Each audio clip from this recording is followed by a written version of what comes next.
Hello বন্ধুরা, এই যে দেখুন মসুর ডাল ফাটা ফাটা মসুর ডাল দিয়ে ঝিঙ্গা করব।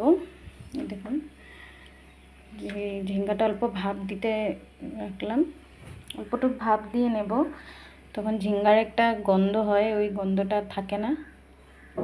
এই যে অল্পটুক ভাপ দিব। মসুর ডালটা বেশি বয়েল করব না, এরকম ফাটা ফাটা বয়েল করব। এই যে দেখুন এরকম, এটার থেকে বেশি বয়েল করব না। এখন মসুর ডালটাতে এখন রং গুঁড়া দিব অল্প, রং গুঁড়া, নুন লবণ আগে দিয়েছিলাম, তার জন্য এখন খালি রং গুঁড়া দিয়েছি।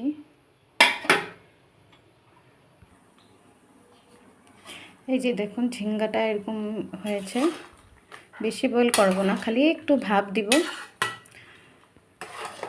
বেশি বয়েল করলে তো জানেনই ঝিঙ্গাটা কীরকম হয়, একদম নরম জিনিস, তার জন্য বেশি বয়েল করব না, একটু ভাপ দিয়েছি। ভাপ দেওয়ার পরে দেখুন এরকম একটা কিরকম জানি জল বেরোচ্ছে, তার জন্য একটু ঝিঙ্গাটা একটু ভাপ দেওয়া বহুত দরকার।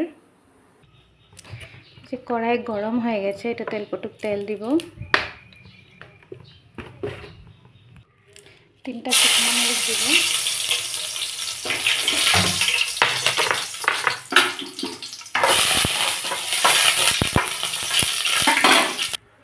তারপরে 5 ফোড়ন দিব,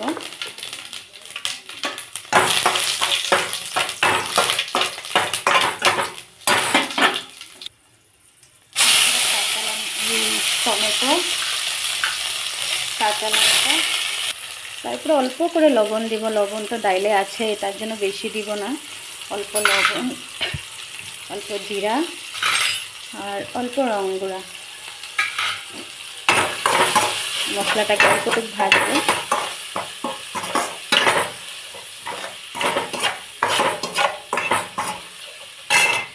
মশলাটাতে একটুখানি জল দিব,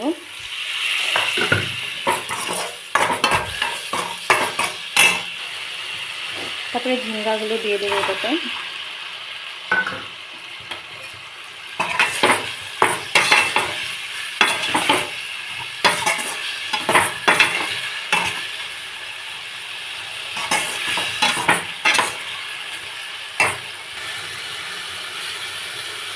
অল্প দিয়ে ঢাকনাটা দিব এটাতে।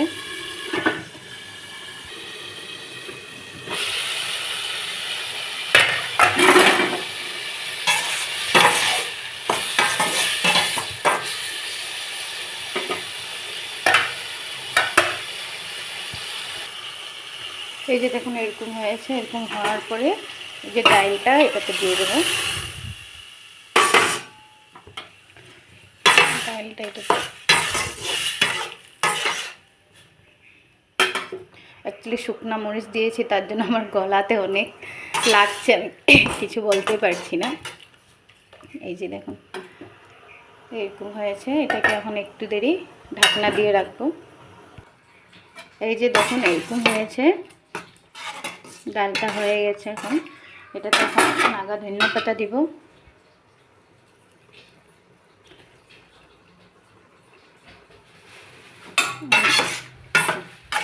ব্যাস। নাগা ধনিয়া পাতা দেওয়ার পরে অফ করে দেবো গ্যাসটা, এখন ঢাকনা দিয়ে রাখবো।